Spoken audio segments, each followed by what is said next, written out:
Hello students.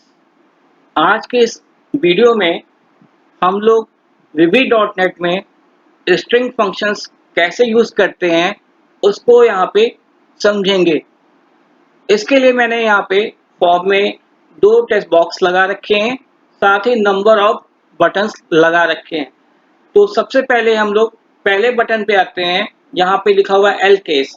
L case का मतलब क्या है कि अगर हम कोई भी स्ट्रिंग इनपुट कराएंगे, अगर स्ट्रिंग हमने कैपिटल लेटर में या अपर केस में इनपुट की हुई है तो उसको वो लोअर केस में कर देगा।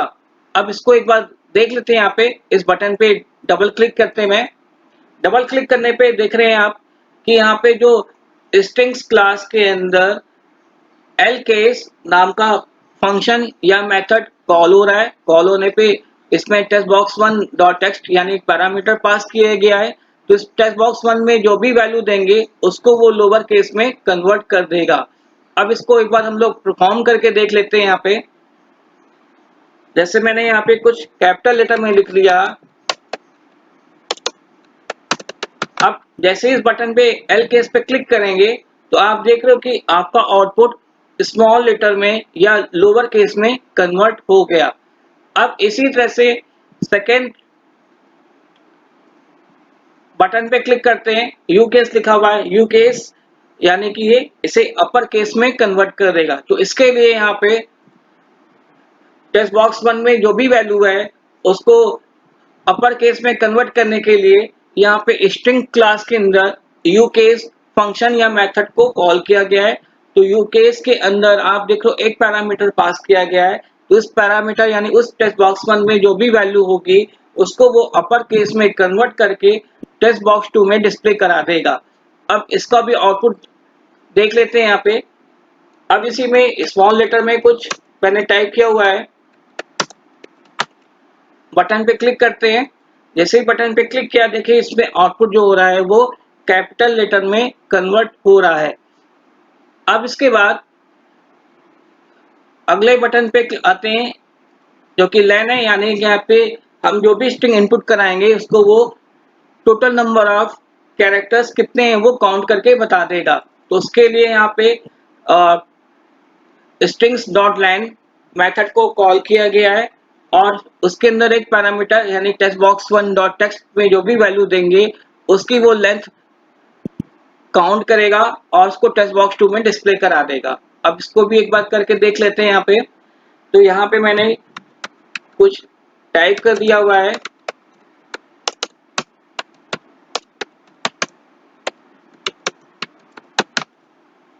लाइन पे क्लिक करेंगे तो आप देखो कि यहाँ पे टोटल नंबर ऑफ कैरेक्टर्स कितने हैं काउंट करके बता रहा है, यानी इसमें स्पेस भी काउंट हो रहा है। तो टोटल नंबर ऑफ कैरेक्टर्स कितने हैं वो यहाँ पे काउंट होके आ रहा है। तो इस तरह से ये लाइन फंक्शन या मेथड कॉल करेगा या काम करेगा।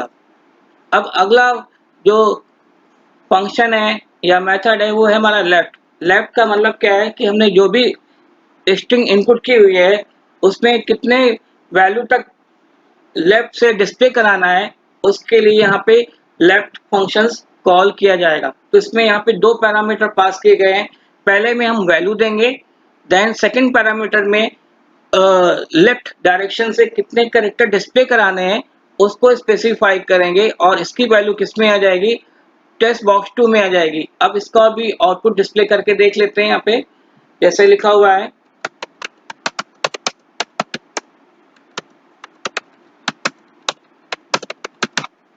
जैसे मैंने लेफ्ट पे क्लिक किया तो लेफ्ट पे क्लिक करने पे देखिए स्टार्टिंग से 5 लेटर डिस्प्ले करके दिखा रहा है। जैसे कि यहाँ पे देखिए वेलकम लिखा हुआ है तो यहाँ वेलकम से आप देख रहे हो कि यहाँ पे 5 लेटर डिस्प्ले हो रहे हैं, WELCO, यानी कितने कैरेक्टर्स हो गए 5। वही 5 कैरेक्टर यहाँ पे डिस्प्ले होके आ रहे हैं। इसी तरह से जो अगला फंक्शन है वो है हमारा राइट। इसमें क्या होगा कि ये सेम वैसे ही काम करेगा लेकिन राइट डायरेक्शन से डिस्प्ले करेगा। तो इसको भी करने से पहले एक बार देख लेते हैं। यहाँ पे तो इसके अंदर हमने दो पैरामीटर पास किए हुए हैं। पहला text box one dot text यानी इसमें हम जो भी वैल्यू देंगे, और सेकंड में 5 यानी कि हमको राइट डायरेक्शन से कितने लेटर डिस्प्ले कराने 5 और वो वैल्यू किस में जाएगी, टेक्स्ट बॉक्स टू में जाएगी। अब इसको भी डिस्प्ले करा के देख लेते हैं। यहाँ पे ऐसे लिखा हुआ है।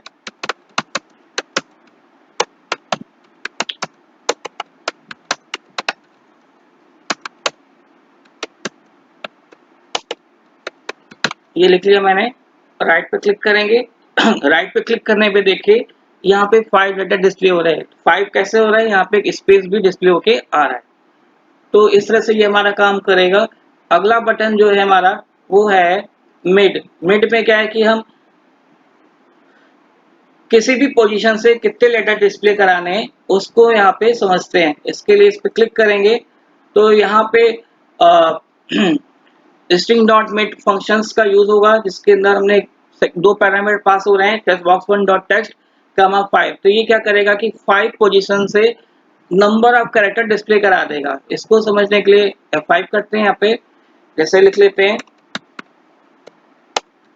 Please stay home and safe home. ये लिख लिया मैंने। मेट पे क्लिक किया मैंने। देखिए यहाँ पे 5 लेटर से बाकी वैल्यू डिस्प्ले होके आ रही है।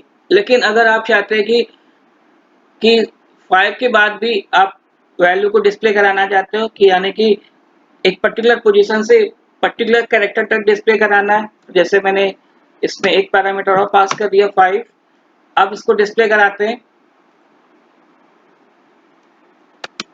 Please stay home and safe home.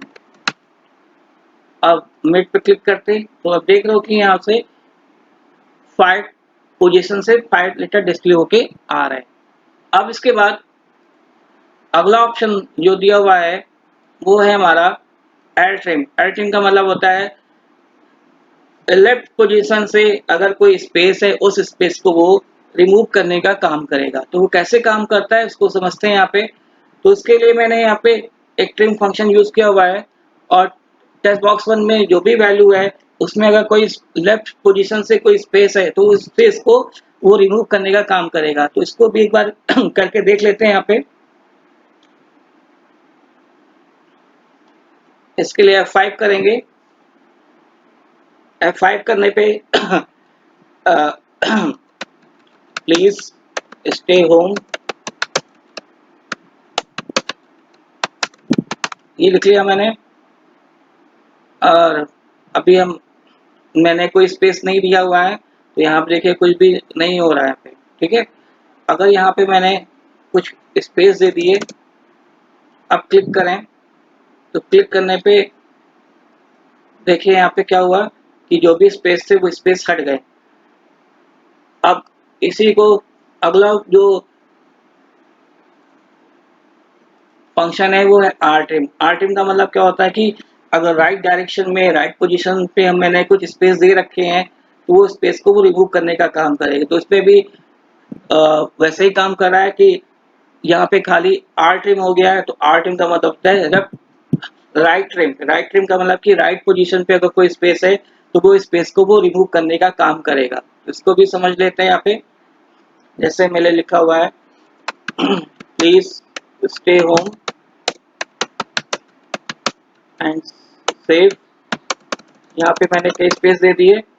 अब आर ट्रिम पे क्लिक करेंगे तो आप देख रहे हो कि यहाँ पे कर्सर आपका यहाँ पे ब्लिंक कर रहा है, ठीक है। अब इसी को अगर इसी को समझना है एल ट्रिम से, तो एल ट्रिम में देखिए मैंने यहाँ पे कुछ ये दे दिया। यहाँ से ये हटा देते हैं यहाँ पे, और एल ट्रिम पे क्लिक करेंगे। तो एल ट्रिम पे क्लिक करने के बाद जब कर्सर पे आप क्लिक कर रहे हो तो कर्सर देखिए राइट पोजीशन पे इतने स्पेस के बाद आ रहा है। अब इसी को इसको आप फिर से देख लेते हैं। यहाँ पे आर ट्रिम करते हैं। आर ट्रिम करने पे देखिए लेफ्ट साइड में आपको पोजीशन पे स्पेस दिखाई दे रहे हैं, लेकिन राइट साइड पे आपको पोजीशन पे स्पेस कोई भी नहीं दिखाई दे रहे हैं। इसी को अगर एल ट्रिम पे क्लिक करेंगे तो एल ट्रिम में देखिए यहाँ पे लेफ्ट साइड में कोई भी स्पेस नहीं है, लेकिन राइट साइड में आपको स्पेस दिखाई दे रहे होंगे। तो होपफुली आपको ये दोनों मेथड या फंक्शन समझ में आ गए होंगे। अब तीसरा फंक्शन जो है हमारा आर ट्रिम। आर ट्रिम में क्या होगा कि लेफ्ट और राइट दोनों तरफ से अगर कोई स्पेस है तो वो स्पेस यहाँ पे रिमूव हो जाएंगे। तो उसके लिए यहाँ पे स्ट्रिंग्स डॉट ट्रिम यूज होगा। तो और उसके अंदर एक पैरामीटर यानी टेक्स्ट बॉक्स 1 में जो भी वैल्यू देंगे वो अगर इसमें लेफ्ट और राइट दोनों तरफ से कोई भी स्पेस है तो वो स्पेस यहाँ से रिमूव हो जाएंगे। इसको भी एक बार करके देख लेते हैं। यहाँ पे प्लीज नहीं, सबसे पहले please stay home and save home, ये दे दिया मैंने। अब ट्रिम पे क्लिक करेंगे तो ट्रिम पे क्लिक करने पे देखिए यहाँ पे भी कोई स्पेस नहीं है, यहाँ पे भी नहीं है। एड ट्रिम पे क्लिक करेंगे,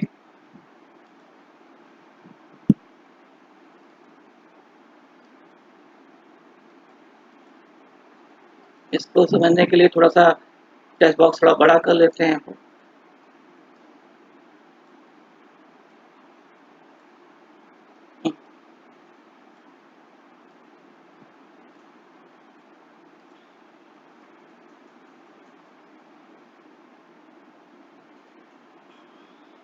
जैसे करते हैं इसको, यहाँ पे स्पेस दे दिए, प्लीज